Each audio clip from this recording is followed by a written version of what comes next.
Okay, सो बच्चों आज का लेक्चर स्टार्ट करते हैं, जिसमें फर्स्ट ऑफ ऑल हम लोग मिनरल्स इनको देखेंगे और उसके बाद इन मिनरल्स से रिलेटेड जो बोन डिजीजेस हैं उनको डिस्कस करेंगे। ठीक है, सो ओवरऑल ह्यूमन बॉडी में मेटाबॉलिज्म को सपोर्ट करने के लिए, बॉडी की फंक्शनिंग को सपोर्ट करने के लिए मल्टीपल मिनरल्स अवेलेबल हैं। ठीक है, जिनको हम फर्दर 2 कैटेगरीज में डिवाइड करते हैं, major minerals and trace minerals. लेकिन यहाँ पे बेसिकली मैं 3 डिफरेंट टाइप ऑफ मिनरल्स की बात करूँगी, मैग्नीशियम, कैल्शियम, ठीक है, और थर्ड टाइप इज फॉस्फोरस। ठीक है, जो कि मोस्ट इम्पॉर्टेंट हैं अगर हम ह्यूमन फंक्शनिंग की बात करें। और अगर इनका जो होम्योस्टेसिस है, इनकी कंसंट्रेशन ह्यूमन बॉडी के अंदर प्रॉपरली जो है वो इस्टेब्लिश नहीं होती, मेंटेन नहीं होती, तो उसके रिस्पॉन्स में हमारे पास कुछ सिम्टोमेटिक डिजीजेस भी शो होती हैं। ठीक है, बॉडी कुछ सिम्टम्स शो करती है जिससे हमें पता चलता है कि इस टाइम उसमें इन मिनरल्स की जो नॉर्मल कंसंट्रेशन है, जो ऑप्टिमम कंसंट्रेशन है, वो कम या ज़्यादा हो गई है। ठीक है, इसके अलावा इन मिनरल्स के नॉर्मल जो कंसंट्रेशन है उसको मेंटेन रखने के लिए आपकी बॉडी के पास कुछ ग्लैंड्स हैं जो कि सिक्रीट करते हैं अपनी secretions in the form of hormones. ठीक है, जिसमें आपके पास पैराथायराइड हार्मोन आ जाता है, इसी तरह से आपके पास वाइटामिन आ जाते हैं, कुछ विटामिन डी अगर आप देखो, और कुछ रिसेप्टर्स प्रोटीन्स भी हैं जो कि इन एक्सेसिव अमाउंट में अगर मिनरल्स प्रेजेंट हैं तो उनके साथ बाइंड कर सकती हैं। ठीक है, इनको आप रिसेप्टर प्रोटीन्स या स्टोरेज प्रोटीन्स भी कहते हो, जो कि इन मिनरल्स की ओवरऑल कंसंट्रेशन को मेंटेन रखती हैं। सो इट मीन्स कि बॉडी के अंदर इटसेल्फ एक कॉम्प्लेक्स मैकेनिज्म है, स्ट्रेटेजी है, जिसके थ्रू ये डिफरेंट कंडीशंस या डिफरेंट कंसंट्रेशन ऑफ मिनरल्स को क्या करती हैं, रेगुलेट करती हैं। और इस कंसंट्रेशन को रेगुलेट करना, या इन अदर वर्ड्स इनके होम्योस्टेसिस को मेंटेन करना ज़रूरी क्यों है, ये हम यहाँ से देख रहे हैं कि अगर ये होम्योस्टेसिस किसी तरफ से फ्लक्चुएट होता है, कंसंट्रेशन अगर ज़्यादा हो जाती है या कंसंट्रेशन कम हो जाती है, तो आपके पास कुछ सिम्टोमेटिक डिसऑर्डर्स या प्रॉब्लम्स क्रिएट होना शुरू हो जाती हैं। ठीक है, सो अब हम इन 3 डिफरेंट टाइप्स ऑफ मिनरल्स को देखते हैं और ये देखते हैं कि बॉडी किस तरह से इनके होम्योस्टेसिस को मेंटेन करती है, और उसके बाद इन मिनरल्स की वजह से बोन डिजीजेस कैसे डेवलप होती हैं, इस पॉइंट की तरफ हम लोग मूव करेंगे। So moving toward first slide, जिसमें एक्चुअली हम लोग इन कैल्शियम, फॉस्फेट, मैग्नीशियम, इनकी बायोलॉजिकल सिग्निफिकेंस की बात करेंगे कि ओवरऑल बॉडी के लिए इनकी कंसंट्रेशन को मेंटेन करना बहुत ज़रूरी है। ठीक है, और उसके लिए डिफरेंट मैकेनिज्म है, जैसे हम लोग ऑलरेडी देख चुके हैं। अगर इनमें से पहला जो आपके पास है मिनरल कैल्शियम, इसकी हम बात करते हैं, कैल्शियम कंसंट्रेशन की बात करते हैं, तो वी ऑल नो कि कैल्शियम हमारी बॉडी के अंदर मल्टीपल टास्क परफॉर्म करता है। समटाइम्स ये जो कैल्शियम है, इसकी कंसंट्रेशन का इंक्रीज होना या इसकी कंसंट्रेशन का कम होना सेल को एक ख़ास किस्म का सिग्नल प्रोवाइड करता है। अभी थोड़े दिनों पहले आप लोगों ने इंसुलिन की सिक्रीशन की बात की थी फ्रॉम पैंक्रियाटिक बीटा सेल्स। तो वहाँ पे आपने देखा था कि जब पैंक्रियाटिक बीटा सेल्स में in response to high concentration of glucose calcium का इन्फ्लक्स होता है, कैल्शियम की इंट्रासेलुलर कंसंट्रेशन इंक्रीज होती है, तो उस केस में ये क्या करता है, एक्सोसाइटोसिस करवाता है। इंसुलिन के जो ग्रेन्यूल्स हैं उनकी सिक्रीशंस कराता है, सेल से उनको क्या करता है, बाहर रिलीज करवा देता है। सो इट मीन्स कि कैल्शियम जो है वो मल्टीपल बायोलॉजिकल फंक्शंस परफॉर्म करता है, जिसमें एक एक्सोसाइटोसिस मैंने बता दी, या इन अदर वर्ड्स हमें यहाँ पे कहते हैं सिक्रीशंस। इसके अलावा कैल्शियम सिग्नल ट्रांसडक्शन या नर्व इम्पल्स की ट्रांसमिशन में भी इंपॉर्टेंट रोल प्ले करता है। सिग्नल ट्रांसमिशन में यूज होता है। Contraction and relaxation of muscle या मसल मूवमेंट की अगर हम बात करते हैं, ठीक है, मसल मूवमेंट, बोन हेल्थ, यानी बॉडी के अंदर मल्टीपल ऐसे आपके पास जो हैं वो मैकेनिज्म्स हैं, मल्टीपल ऐसे फंक्शंस हैं जिनके नॉर्मल होने के लिए आपको कैल्शियम की आइडियल या ऑप्टिमम कंसंट्रेशन रिक्वायर्ड है। ठीक है, अब ये कैल्शियम इसी वजह से हमारे सेल्स के अंदर भी स्टोर होता है इन दी एंडोप्लाज्मिक रेटिकुलम, और कैल्शियम चूंकि बोन्स की हेल्थ के लिए भी, बोन्स की प्रॉपर डेवलपमेंट के लिए भी जरूरी है, सो ये बोन्स में भी प्रेजेंट होता है। और इसके अलावा कैल्शियम की कुछ अमाउंट सीरम के अंदर भी प्रेजेंट होती है। और एक्चुअली हमारा जो कंसर्न है वो सीरम कैल्शियम कंसंट्रेशन के साथ है। ठीक है, इसको हम देखते हैं कि ये हाई है या ये लो है। ठीक है, सो फर्स्ट ऑफ ऑल आपने ये देख लिया कि कैल्शियम जो है वो क्या क्या फंक्शंस परफॉर्म कर सकता है और कहाँ कहाँ ये स्टोर हो सकता है। नाउ इस कैल्शियम की सीरम कंसंट्रेशन की मैंने बात की, एक तो आप ये चीज माइंड में रखोगे कि हमेशा जो कैल्शियम सीरम में प्रेजेंट है, कैल्शियम इन सीरम, इसी तरह से हमने बात की है calcium in cells and calcium in bones.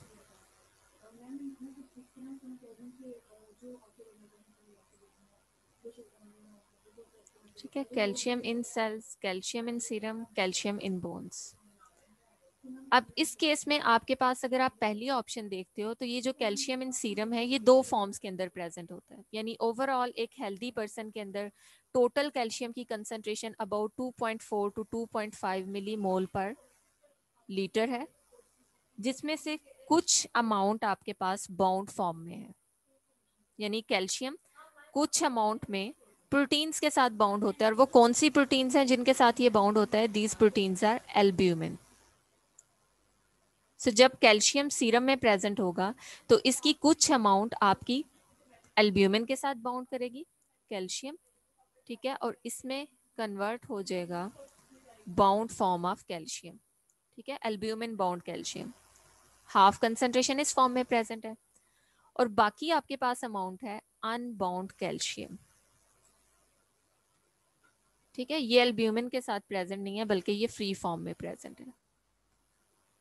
यहाँ से मैं इस कैल्शियम को रिमूव कर रही हूँ because this calcium is not free. ये कैल्शियम बाउंड फॉर्म में प्रेजेंट है, और ये आपके पास कैल्शियम है which is free form plasma के अंदर, विच इन फ्री फॉर्म प्लाज्मा के अंदर एग्जिस्ट कर रहा है। ठीक है, अनबाउंड या free calcium. So actually this free calcium जो है ये, इसकी कंसंट्रेशन से हमें पता चलता है कि इस टाइम बॉडी के अंदर कैल्शियम हाई है या कैल्शियम लो है। इट मीन्स कि इसकी कंसंट्रेशन अगर फ्लक्चुएट होगी तो तब आप कहोगे कि इस टाइम पे हाइपोक्लाइसीमिया है। ठीक है, या फिर आपके पास जो है वो हाइपर कंडीशंस हैं। कैल्शियम की हाई कंसंट्रेशन है या लो कंसंट्रेशन है, इसको डिसाइड करने के लिए आपको बाउंड फॉर्म में जो कैल्शियम है वो नहीं देखना, बल्कि अनबाउंड फॉर्म में जो कैल्शियम है इसकी कंसंट्रेशन से आपको हाइपो और हाइपर कंडीशंस का आइडिया होगा। ठीक है, ये पॉइंट माइंड में रखिएगा। और दूसरी तरफ जैसे मैंने यहाँ पे बताया कि नॉर्मली एक सेल के अंदर भी कैल्शियम स्टोर होता है, लेकिन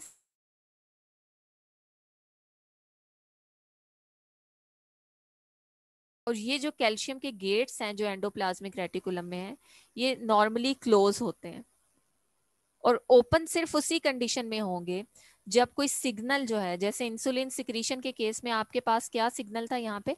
हाई कंसंट्रेशन ऑफ एटीपी।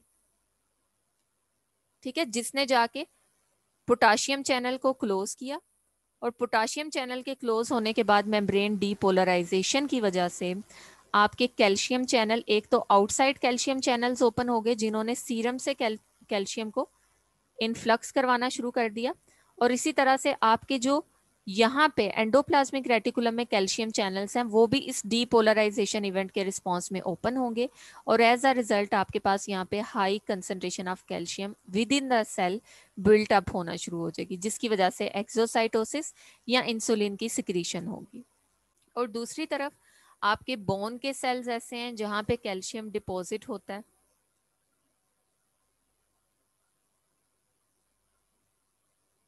ठीक है, और ये बोन्स की प्रॉपर फॉर्मेशन और उनकी स्ट्रेंथ के लिए जरूरी है, यानी जितना आपके पास बोन्स में कैल्शियम स्टोर रहेगा उतनी ही वो बोन स्ट्रांग होगी, बिकॉज उनके सेल्स बहुत जो हैं वो इंटैक्ट बनेंगे, और वो जो है वो इतनी आसानी से ब्रेक नहीं हो सकते, उनकी जो स्ट्रेंथ है वो इंक्रीज होगी।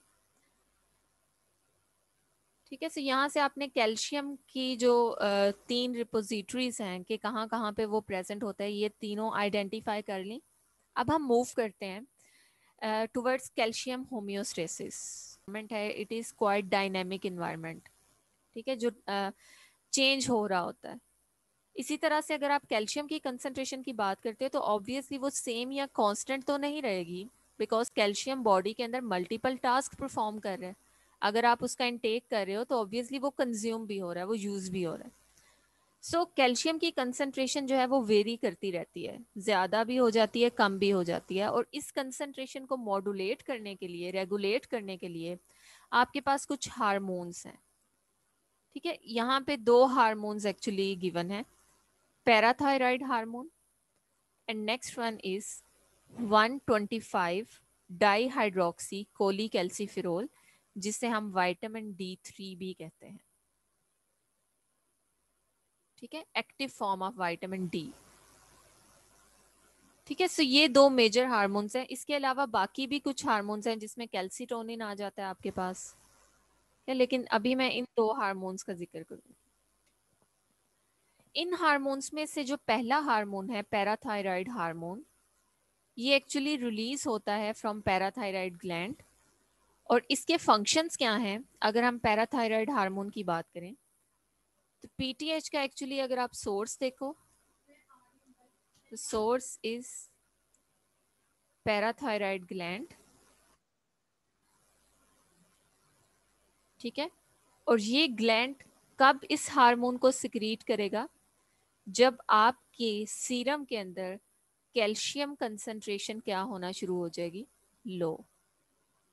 ठीक है, सो लो कैल्शियम कंसंट्रेशन के रिस्पॉन्स में ये पैराथायराइड हार्मोन को रिलीज करेगा। अब यहाँ पे जो मैं लो कंसंट्रेशन की बात कर रही हूँ ना, this low concentration is free calcium.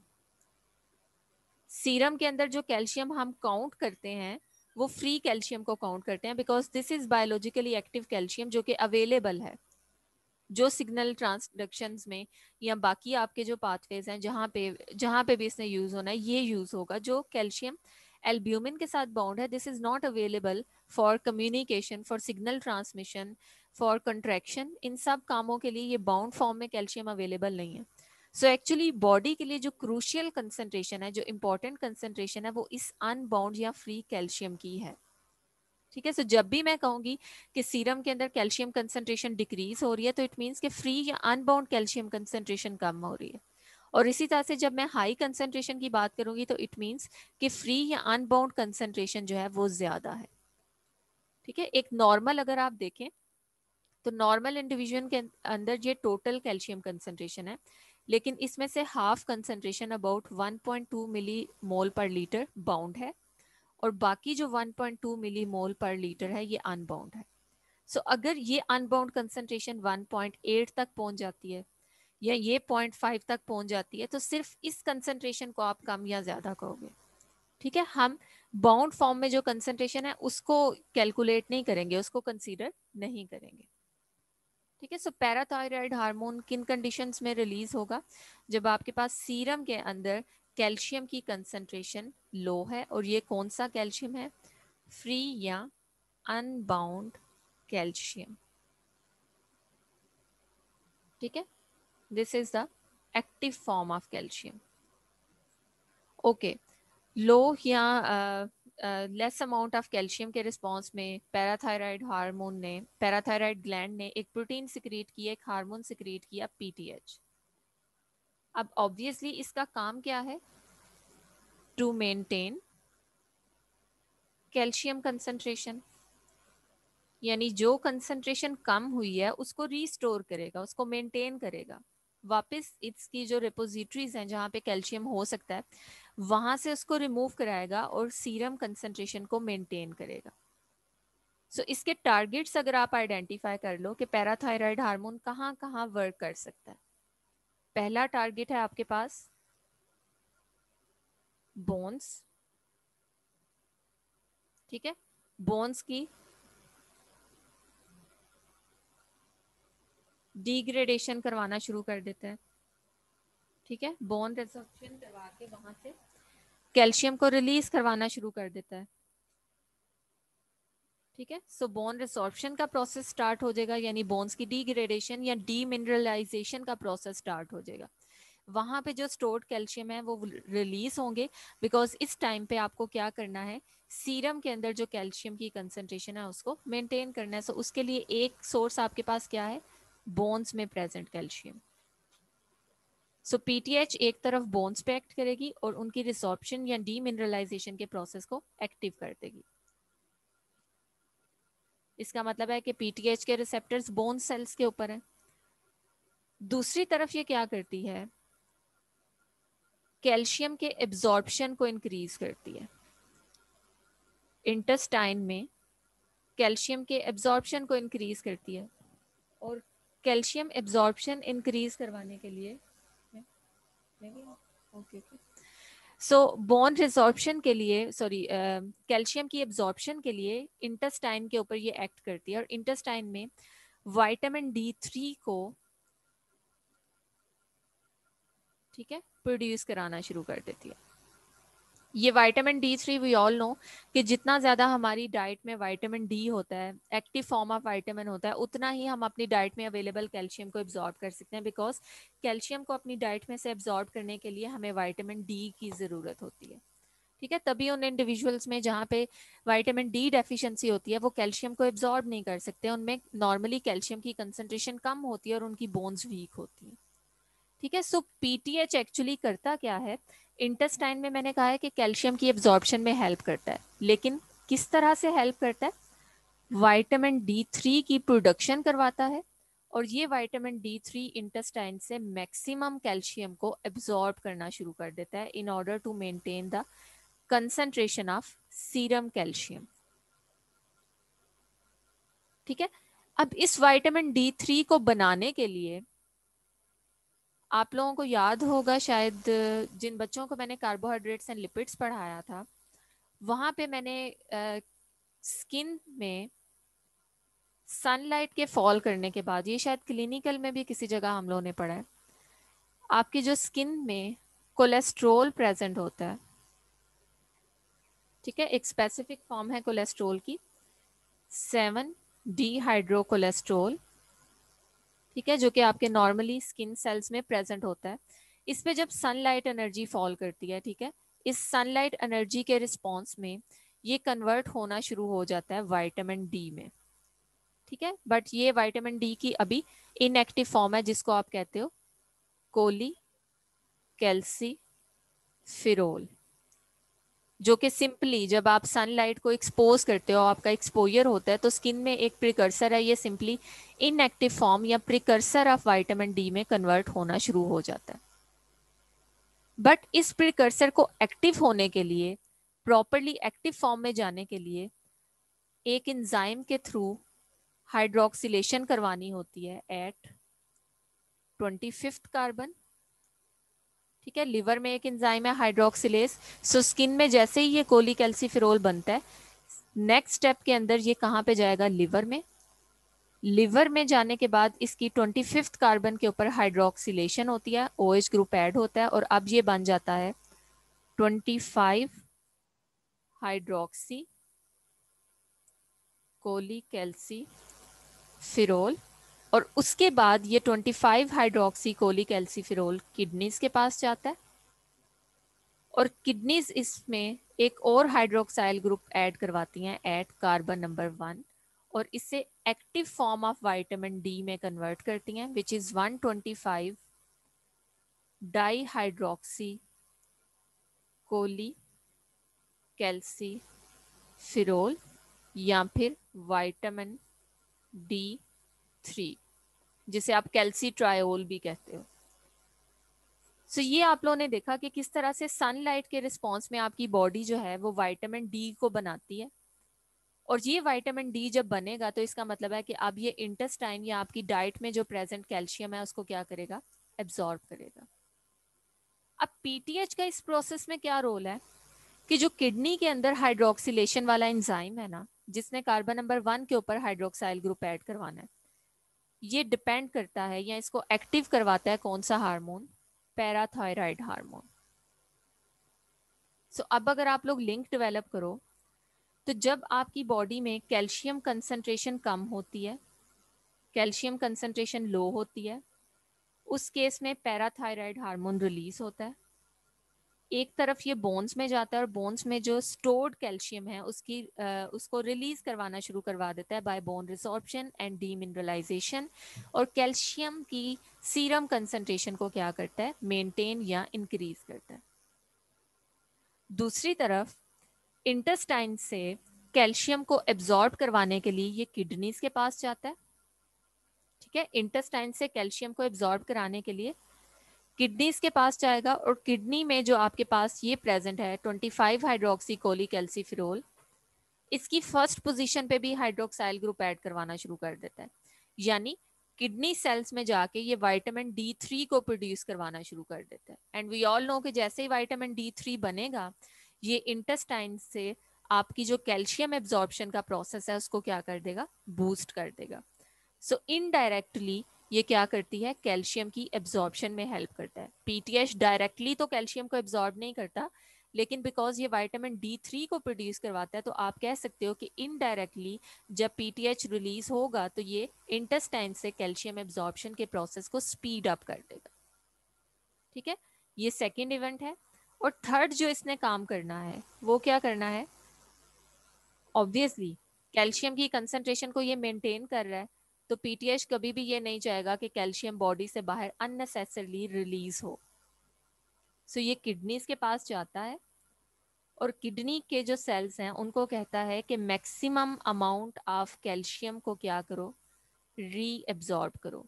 उसे रिलीज नहीं करवाना यूरिन में, बल्कि उसे क्या करना है, रीएब्जॉर्ब करवाना है। सो कैल्शियम की जो रीएब्जॉर्प्शन का प्रोसेस है वो भी क्या हो जाएगा, हाई हो जाएगा in the presence of parathyroid hormone. ठीक है, और जो सेकंड हार्मोन है 125, ओके, इसी चीज की रेपिटेशन कुछ इंफॉर्मेशन स्लाइड्स में गिवन है, वो आप यहाँ से देख सकते हो। और इस डायग्राम के थ्रू आप वही प्रोसेस जो अभी मैंने बताया है कि पैराथायराइड हार्मोन 3 वे एक्चुअली एक्ट करता है, उसको आप इस डायग्राम के थ्रू भी देख सकते हो कि actually the signal for the release of parathyroid hormone is low unbound plasma calcium, this is the signal. ठीक है, जिसके रिस्पॉन्स में पैराथायराइड हार्मोन ने पीटीएच को रिलीज किया। और अब ये पीटीएच एक तरफ तो जाके बोन्स की रिजॉर्प्शन करवाएगा, बोन्स की डीमिनरलाइजेशन करवा के कैल्शियम कंसंट्रेशन को मेंटेन करता है, एक ये प्रोसेस। दूसरी तरफ ये क्या करता है कि आपकी जो किडनीज हैं वहां पे जाके कैल्शियम की रीएब्जॉर्प्शन का सिग्नल उन्हें देता है कि इस टाइम पे कैल्शियम की रीएब्जॉर्प्शन की जरूरत है, उसे रिलीज नहीं करवाना। ठीक है, बोन रिसॉर्प्शन, कैल्शियम रीएब्जॉर्प्शन। और तीसरा जो इवेंट मैंने बताया है कि किडनीज में जो एंजाइम है हाइड्रोक्सिलेज, उसको एक्टिव करवा के प्रोड्यूस करवाता है 125 डाई हाइड्रोक्सी कोलीकैल्सिफेरोल को, जो कि फिर जाके आपकी जो इंटेस्टाइन है, गैस्ट्रो इंटेस्टिनल ट्रैक्ट में जितना आपकी डाइट में कैल्शियम होगा उसको क्या करना शुरू कर देगा, एब्जॉर्ब करना शुरू कर देगा। ठीक है, सो ये आपके पास जो है वो पैराथायराइड हार्मोन जब रिलीज होगा तो उसके इफेक्ट्स हैं कि ये एक्चुअली करता है कैल्शियम होम्योस्टेसिस को मेंटेन करता है।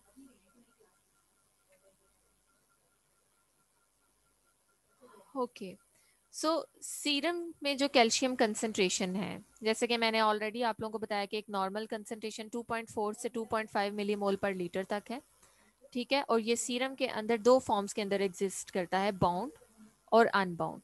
बाउंड फॉर्म मींस कि ये आपके पास एल्ब्यूमिन के साथ अटैच है, और अनबाउंड जो कि आपके पास फ्री फॉर्म में और एक्चुअली बायोलॉजिकली एक्टिव फॉर्म आपके पास ये अनबाउंड कंसंट्रेशन है। अब कैल्शियम और एल्ब्यूमिन की जो बाइंडिंग है, जो मैंने अभी कुछ देर पहले आप लोगों के सामने डिस्कस की है, ये बाइंडिंग एक्चुअली पीएच डिपेंडेंट भी है। अगर यहीं पे हम लोग इस पॉइंट को दोबारा से डिस्कस कर लें, ठीक है, ओवरऑल कंसंट्रेशन की मैंने बात की 2.4 से 2.5 मिलीमोल पर लीटर, और ये टू फॉर्म्स के अंदर प्रेजेंट है, बायोलॉजिकली एक्टिव अनबाउंड और दूसरी जो आपके पास है प्रोटीन बाउंड फॉर्म। अब इन दोनों फॉर्म्स में आपके पास जो है फ्लक्चुएशंस आ सकती हैं, टू डिफरेंट कंडीशंस, यानी कैल्शियम और एल्ब्यूमिन की जो बाइंडिंग है this binding is actually pH dependent, ठीक है। एल्ब्यूमिन के अंदर, एल्ब्यूमिन प्रोटीन्स के अंदर कुछ नेगेटिवली चार्ज्ड अमाइनो एसिड्स जो हैं वो हेल्प करते हैं कैल्शियम के साथ बाइंडिंग में। इलेक्ट्रोस्टैटिक इंटरेक्शंस के थ्रू इस प्रोटीन के negatively charged amino acid calcium के साथ इंटरेक्ट करेंगे। सो अगर पीएच की वजह से, अगर आप बात करते हो एसिडोसिस कंडीशन की, जब आपकी बॉडी में प्रोटॉन कंसंट्रेशन इंक्रीज हो गई है, ठीक है।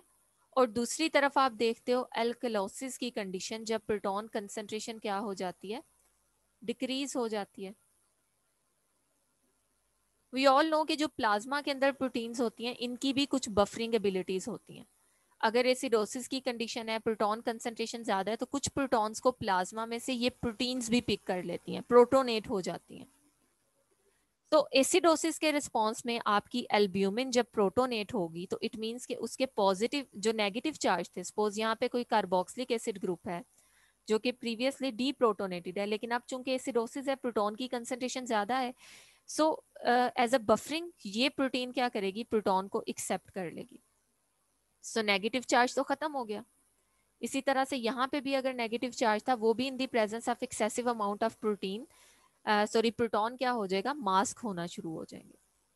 सो एसिडोसिस की कंडीशन में जब आपकी पीएच डिक्रीज होती है, पीएच कम होती है because of high proton concentration, तो तब कैल्शियम प्रोटॉन सॉरी कैल्शियम जो है वो एल्ब्यूमिन के साथ बाइंड नहीं कर पाती इफेक्टिवली। क्यों नहीं बाइंड कर पाती, बिकॉज इस केस में आपकी ये जो आप कह लें कि अमाइनो एसिड से जो इंटरेक्शंस नॉर्मली रिक्वायर्ड थी वो अब अवेलेबल नहीं है। सो इस केस में एसिडोसिस की कंडीशन में आपकी अनबाउंड कैल्शियम की कंसंट्रेशन एक्सीड हो जाएगी और जो बाउंड कैल्शियम है उसकी कंसंट्रेशन क्या हो जाएगी, कम। सो ये भी आपके पास हाइपर कैल्शियमिया की एक कंडीशन है विच इज एसिडोसिस। और दूसरी तरफ अगर आप एल्केलोसिस की बात करते हो जिसमें प्रोटॉन कंसंट्रेशन डिक्रीज है, सो ऑब्वियसली डिक्रीज होगी तो इसका मतलब है कि पीएच इंक्रीज हो सकती है। So as a buffer act करते हुए आपकी जो एल्ब्यूमिन प्रोटीन्स में अगर कुछ ऐसे ग्रुप्स थे, सपोज अमाइनो ग्रुप की आप बात करते हो जिसमें एक एडिशनल प्रोटॉन प्रेजेंट था, तो ये उस प्रोटॉन को रिलीज कर देगी in order to restore the pH of plasma, ठीक है, इसकी बफरिंग कैपेसिटी की वजह से अब यहाँ से ये प्रोटॉन रिलीज होना शुरू हो जाएंगे। सो इस केस में आपके पास जो है वो ओवरऑल एल्ब्यूमिन के वो सारे के सारे ग्रुप्स अवेलेबल हैं जो कि कैल्शियम को बाइंड कर सकते हैं। सो इस केस में आपकी जो बाइंडिंग है वो आइडियल होगी, इवन ज्यादा बाइंडिंग भी हो सकती है। सो कैल्शियम और एल्ब्यूमिन की जो बाइंडिंग है दिस इज पीएच डिपेंडेंट, और ये एल्कलोसिस और एसिडोसिस दोनों कंडीशंस में फ्लक्चुएट हो सकती है। एक कंडीशन में अनबाउंड कैल्शियम की कंसंट्रेशन इंक्रीज हो जाती है बिकॉज एल्ब्यूमिन उसके साथ बाइंड नहीं कर रही, और दूसरे केस में एल्ब्यूमिन एफिशिएंटली बाइंड कर रही है। सो इस केस में आपकी जो अनबाउंड कंसंट्रेशन है वो क्या हो जाएगी, डिक्रीज हो जाएगी। These are the two conditions. यहाँ से आप इस चीज को विटनेस भी कर सकते हो कि ये आपके पास एक नॉर्मल पर्सन के अंदर कैल्शियम किस तरह से डिस्ट्रीब्यूट हुआ होता है, कि इसमें जो ओवरऑल आपके पास नॉर्मल रेंज है विच इज़ 2.4 मिलीमोल पर लीटर, उसमें से आधी कंसंट्रेशन बाउंड फॉर्म में है और बाकी हाफ कंसंट्रेशन आपको अनबाउंड फॉर्म के अंदर नजर आ रही है, ठीक है। बट ये भी ऑप्टिमम रेंज के अंदर है, इससे कम या ज्यादा नहीं है। लो एल्ब्यूमिन कंसंट्रेशन यहाँ पे आप कह सकते हो यहाँ पे आपको जो है वो बाउंड फॉर्म में कैल्शियम की कंसंट्रेशन कम मिल रही है, लेकिन जो अनबाउंड कैल्शियम है दिस इज नॉर्मल। सो इस केस में आप पर्सन को हाइपोकैल्सीमिया नहीं डिक्लेयर कर सकते, उसको आप अपेरेंटली इस क्लास में नहीं रख सकते कि पर्सन के अंदर जो कैल्शियम की कंसंट्रेशन है वो कम है, और ना ही वो कोई सिम्टम्स शो करेगा। और वो क्यों शो नहीं करेगा, अगर आप लोग देखो तो मैंने आप लोगों से ये कहा था कि किसी भी इंडिविजुअल के अंदर कैल्शियम की जो अनबाउंड कंसंट्रेशन है this is biologically active concentration. So अगर ये कंसंट्रेशन नॉर्मल है तो इट मीन्स कि इस केस में हाइपोकैल्सीमिया नहीं है। जो कंसंट्रेशन थोड़ी सी कम हुई है वो किसकी हुई है, बाउंड फॉर्म में जो कैल्शियम था उसकी कंसंट्रेशन कम हुई है, but because this is not biologically active calcium, तो इस कंसंट्रेशन से आप पर्सन को हाइपोकैल्शीमिया डिक्लेयर नहीं कर सकते, बिकॉज जो कैल्शियम उसे कॉन्ट्रैक्शन के लिए, सिग्नल ट्रांसमिशन के लिए, नर्व इम्पल्सेस के लिए चाहिए वो तो अवेलेबल है, उसकी कंसंट्रेशन बिल्कुल नॉर्मल है, आइडियल है। सो अगर इस तरह का कोई आप लोगों को कोई केस स्टडी दी जाती है, कोई सिनेरियो बताया जाता है जिसमें कैल्शियम की कंसंट्रेशन प्लाज्मा के अंदर कम है but this calcium is bound calcium, तो आप उसको हाइपोकैल्शीमिया नहीं कहोगे, ठीक है।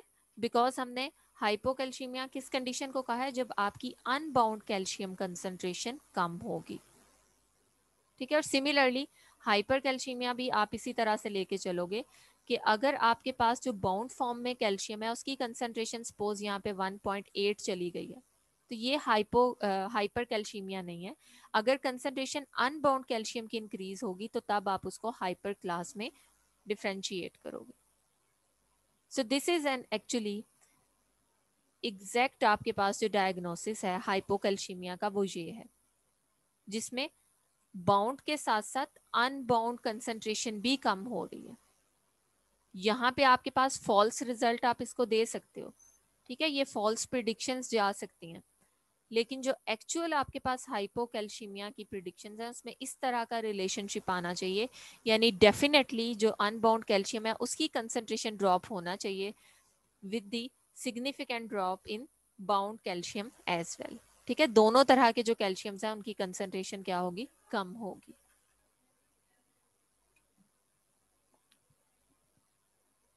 ओके, अब कैल्शियम की कंसंट्रेशन कम होने की क्या क्या रीजंस हैं? मल्टीपल रीजंस आपके पास यहाँ पे हो सकती हैं, जैसे विटामिन डी डेफिशिएंसी, बिकॉज अभी थोड़ी देर पहले हम लोगों ने डिस्कस किया है कि विटामिन डी जो है वो कैल्शियम की एब्जॉर्प्शन के लिए ज़रूरी है, ठीक है। सो अगर किसी वजह से विटामिन डी आप जो है वो सन एक्सपोजर आपका प्रॉपर नहीं है, जिसकी वजह से जो बॉडी के अंदर विटामिन डी बनता है वो भी नहीं बन रहा और आपकी डाइट में भी ये विटामिन अवेलेबल नहीं है, सो इस केस में कैल्शियम की सीरम कंसंट्रेशन कम हो जाएगी। सिमिलरली अगर आपकी जो थायराइड ग्लैंड है उसकी सिक्रीशंस रिड्यूस हो गई हैं, हाइपो पैराथायराइडिज्म, ठीक है, ये कंसंट्रेशन अगर आपकी रिड्यूस हो गई है, सो इस केस में ऑब्वियसली आप अगर कैल्शियम कंसंट्रेशन सीरम के अंदर रिड्यूस होती है तो आप उस कंसंट्रेशन को रीस्टोर नहीं कर पाओगे, ठीक है, वो रीस्टोर नहीं हो पाएगी, सो ऑब्वियसली हाइपोकैल्शियमिया परसिस्टेंट रहेगा। समटाइम्स जो बाकी आपके मिनरल्स हैं उनकी डेफिशिएंसी की वजह से भी कैल्शियम की डेफिशिएंसी होना शुरू हो जाती है, ठीक है, बिकॉज ये एक तरह से जो है ये एक ही क्लास से बिलोंग करते हैं, ठीक है, अल्कलाइन अर्थ मेटल्स जो हैं ये उस क्लास से बिलोंग करते हैं।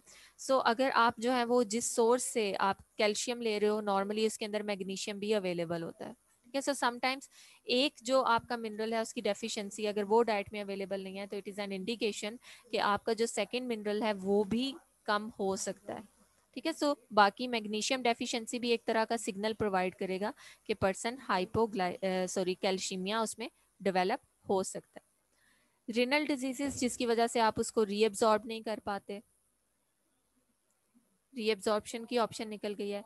एंड हंगरी बोन डिजीज जिसमें आपकी जो बोन्स हैं उनके अंदर कैल्शियम स्टोर ही नहीं हो पाता, बिकॉज आपकी जो कैल्शियम कंसंट्रेशन है वो इतनी लो है कि आपकी बोन रिसॉर्प्शन का जो प्रोसेस है वो एक्टिव हुआ है।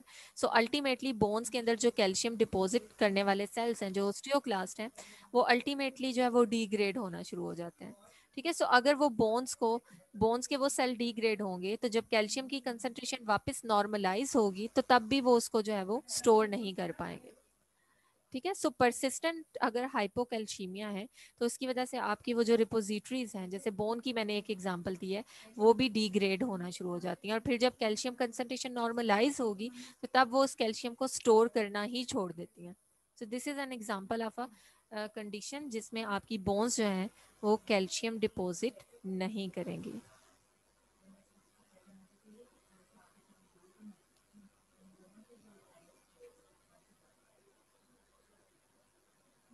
ठीक है। ओके, क्लिनिकल फीचर्स ऑब्वियसली जैसे आप लोगों को पता है कि जो मैंने स्टार्टिंग में बताए हैं कि जिन जिन प्रोसेसेस में कैल्शियम यूज़ होता है, अगर कैल्शियम की कंसंट्रेशन कम है तो वो सब इफेक्ट होंगे, क्या इसमें आप सिग्नल ट्रांसडक्शन की बात भी कर सकते हो, और मल्टीपल आपके जो डिफरेंट टाइप्स के टिश्यूज हैं, जो सेल्स हैं, जो कि नॉर्मली अपने सिग्नल ट्रांसमिशन के लिए, जिसमें मसल सेल्स हैं, कि उसमें भी इलेक्ट्रिकल सिग्नल्स ट्रांसमिट हो रहे होते हैं, और उसके लिए आपको पता है कि मेम्ब्रेन्स की पोलराइजेशन डीपोलराइजेशन इंपॉर्टेंट है, और इन डीपोलराइजेशन और रीपोलराइजेशन के लिए डिफरेंट वोल्टेज गेटेड जो चैनल्स हैं ये इंपॉर्टेंट है। जैसे आप लोगों ने इंसुलिन सिक्रीशन के टाइम पे पढ़ा था कि मेम्ब्रेन की पोलराइजेशन और डीपोलराइजेशन जो है वो अल्टीमेटली पोटाशियम या कैल्शियम के जो चैनल्स हैं इन पे डिपेंड करती है। ठीक है, सो अल्टीमेटली अगर इनकी कंसंट्रेशंस कम या ज़्यादा होंगी तो उसकी वजह से आपकी ये जो नॉर्मल ईसीजी पैटर्न्स हैं, जो ट्रांसमिशन है इलेक्ट्रिकल सिग्नल्स की, वो भी चेंज हो सकती है। ठीक है, वो सेल्स और वो सारे के सारे ऑर्गन्स जो कि कैल्शियम को यूज़ करते हैं सिग्नल ट्रांसमिशन के लिए या सेल टू सेल कम्युनिकेशन के लिए, वो सब प्रोसेसेस इफेक्ट होंगे। और ट्रीटमेंट में यहाँ पे विटामिन डी जो है इसका इनटेक, ठीक है, एक तो सनलाइट का आपका प्रॉपर एक्सपोजर होना चाहिए, और अगर वो नहीं हो रहा तो उस केस में आप लोगों को जो है वो सप्लीमेंट्स की फॉर्म में विटामिन डी को इनटेक करना है। बिकॉज अगर कैल्शियम की डेफिशिएंसी है तो उस केस में आप विटामिन डी की डेफिशिएंसी को फुलफिल करोगे, बिकॉज विटामिन डी का इनटेक करने के बाद आप इस चीज़ को इंश्योर करते हो कि जो कैल्शियम कंटेनिंग डाइट आप लोगे उस डाइट में से मैक्सिमम कैल्शियम क्या हो, एब्जॉर्ब हो। ठीक है, so this is only mechanism जिसके थ्रू आप उसकी जो लो कंसेंट्रेशन है कैल्शियम उसको रीस्टोर कर सकते हो। Okay, second condition is hyper calcaemia. ठीक है, जिसमें आपकी अनबाउंड जो सीरम के अंदर अनबाउंड कैल्शियम है उसकी कंसंट्रेशन क्या होना शुरू हो जाती है, इंक्रीज होना शुरू हो जाती है। High serum concentration of unbound calcium. अब इसकी भी आपके पास मल्टीपल रीजंस हो सकती हैं। लाइक आप यहाँ पे अगर आइडेंटिफाई करो तो पहली रीजन में आपके पास हाइपर सिक्रीशंस हैं किसकी, पैराथायराइड ग्लैंड की।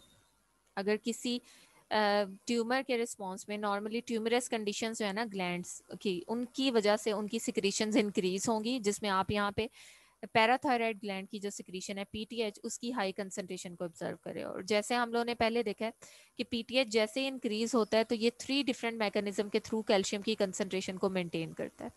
अगर एडिनोमा है, ट्यूमर है जिसकी वजह से पीटीएच ज्यादा रिलीज हो रहा है, तो इसका मतलब है कि ये ज्यादा क्वांटिटी में बोन की रिजॉर्प्शन कराएगा, बोन्स की डीमिनरलाइजेशन करवाएगा, ज्यादा क्वांटिटी में विटामिन डी थ्री को प्रोड्यूस करेगा और कैल्शियम कंसंट्रेशन को रीस्टोर करने की कोशिश करेगा, और इसी तरह से आपकी जो कैल्शियम रीअब्जॉर्प्शन है उसको भी ज्यादा करवाएगा। सो अल्टीमेटली कैल्शियम की कंसंट्रेशन जो है वो बहुत ज्यादा इंक्रीज हो जाएगी। ठीक है, और ये तब तक पॉसिबल है जब तक आपका पीटीएच जो है पैराथायराइड हार्मोन इसकी सिक्रीशंस कंट्रोल ना हो। उसके लिए फिर मल्टीपल मैकेनिज्म्स हैं कि अगर तो सेल का फीडबैक इनहिबिशन का मैकेनिज्म जो है वो इंटैक्ट है तो उस केस में वो इसको कंट्रोल कर लेगा, लेकिन अगर वहाँ पे भी इनहिबिशन नहीं हो रही तो फिर आपकी जो कैल्शियम कंसंट्रेशंस हैं वो परसिस्टेंटली इंक्रीज रहेंगी। लेकिन ओवरऑल सेल जो है वो फीडबैक मैकेनिज्म के थ्रू इस पीटीएच का जो रिस्पॉन्स है या इसकी एक्सेसिव एक्टिविटी है उसको कुछ हद तक रेगुलेट कर लेता है। जब आपके पास अभी इसकी सिक्रीशन बिल्कुल इंक्रीज होना शुरू हुई है तो तब सेल फीडबैक मैकेनिज्म के थ्रू उस कंसंट्रेशन को कंट्रोल करता है। ठीक है, ये एक कंडीशन है। सेकेंड कंडीशन भी ट्यूमर या मेलिग्नेंसी से ही एसोसिएटेड है, लेकिन इसमें आपके ट्यूमर की वजह से पैराथायराइड हार्मोन ज्यादा प्रोड्यूस नहीं हो रहा, बल्कि पैराथायराइड हार्मोन से मिलती जुलती कुछ प्रोटीन्स हैं जिनको आप कहते हो पैराथायराइड हार्मोन रिलेटेड प्रोटीन्स। ठीक है, पीटीएच रिलेटेड प्रोटीन्स कुछ सेल रिलीज करते हैं, बिकॉज आपको ये पता है कि जब भी कोई ट्यूमर डेवलप होने लगता है तो वो जो ट्यूमरस सेल्स हैं उन्होंने ज़्यादा ग्रो भी करना है। ठीक है, उन्होंने ज़रूरत से ज़्यादा ग्लूकोज को भी इनटेक करना है, मिनरल्स को भी इनटेक करना है, बिकॉज उनकी जो रिक्वायरमेंट्स हैं वो बाकी सेल्स के मुकाबले में ज़्यादा है। सो इसीलिए ये ट्यूमरस सेल्स कुछ ग्रोथ फैक्टर्स प्रोड्यूस करते हैं। ठीक है, खुद से प्रोड्यूस करते हैं ताकि उन्हें बॉडी के जो इंसुलिन है उस पर डिपेंड ना करना पड़े। ये इंसुलिन मेटाबॉलिज्म के टाइम हमने पढ़ा था कि tumour cells are self sufficient और ये ग्रोथ फैक्टर्स प्रोड्यूस करके आपके जो ब्लड है या सीरम है उसमें से ग्लूकोज को क्या कर लेते हैं, अपटेक कर लेते हैं।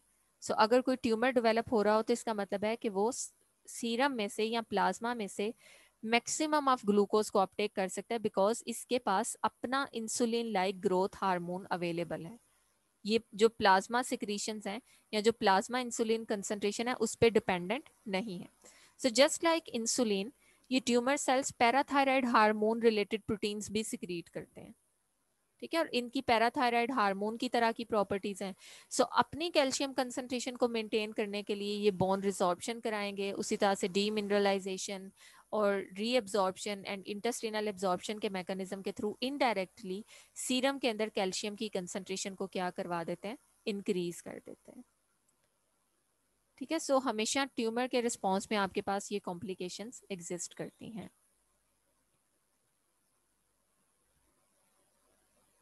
ओके, लो कैल्शियम कंसंट्रेशन को ट्रीट करने के लिए हमने विटामिन डी को as a treatment strategy propose किया था। और हाई कैल्शियम कंसंट्रेशन को ट्रीट करने के लिए आपके पास टू ऑप्शंस हैं। एक तो कुछ सिंथेटिक ड्रग्स हैं जिनको आप बिसफॉस्फोनेट्स कहते हो। ये बिसफॉस्फोनेट्स क्या होती हैं और किस तरह से वर्क करती हैं ये मैं भी एक्सप्लेन करती हूँ। और सेकंड कंडीशन आपके पास है कि आप जो इसकी प्राइमरी कॉज है, नो प्रॉब्लम, इसमें जो पैराथायराइड हार्मोन की सिक्रीशन ज़्यादा होने की या फिर पैराथायराइड हार्मोन की प्रोडक्शन ज़्यादा होने की जो प्राइमरी कॉज है विच इज़ एडिनोमा ट्यूमर, उसको सर्जिकली रिमूव किया जाए। ठीक है, सो एक ऑप्शन आपके पास है ड्रग्स जिनके थ्रू आप इनकी कंसंट्रेशन को मेंटेन करते हैं और ये कैसे वर्क करती हैं ये मैं एक्सप्लेन कर रही हूँ। और दूसरी तरफ है आपके पास सर्जिकल रिमूवल ऑफ ट्यूमर्स या एडिनोमास जो कि अल्टीमेटली पैराथायराइड हार्मोन या पैराथायराइड हार्मोन रिलेटेड प्रोटीन्स को बना रहे हैं, यानी जो मेजर प्राइमरी कॉज है उसको ही रिमूव कर दिया जाए ताकि आपकी जो कैल्शियम की कंसंट्रेशन है सीरम में वो क्या हो सके, रीस्टोर हो सके।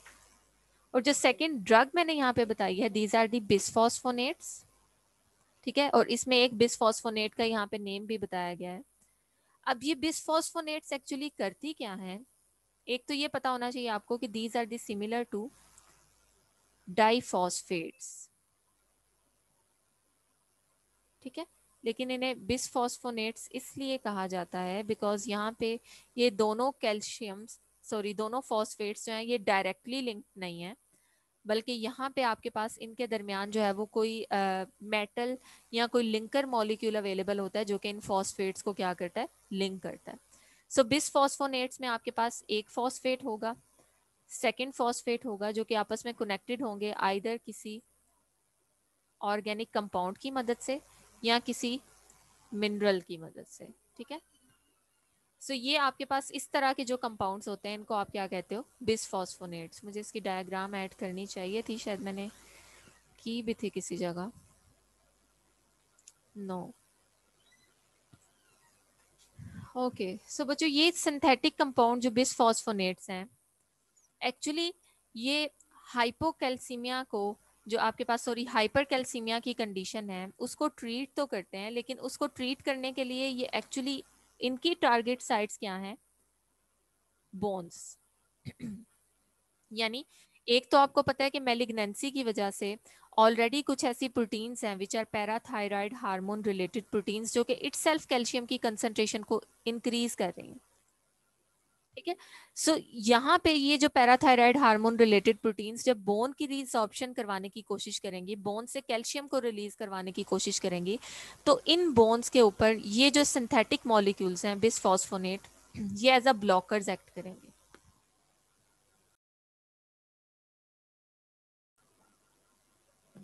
ठीक है, सो यहाँ पे इसको ब्लॉक करने के बाद ये क्या करेंगे, बोन से जो रिजॉर्प्शन का प्रोसेस है, जो कैल्शियम का रिलीज है उसको क्या कर देंगे, रोक देंगे।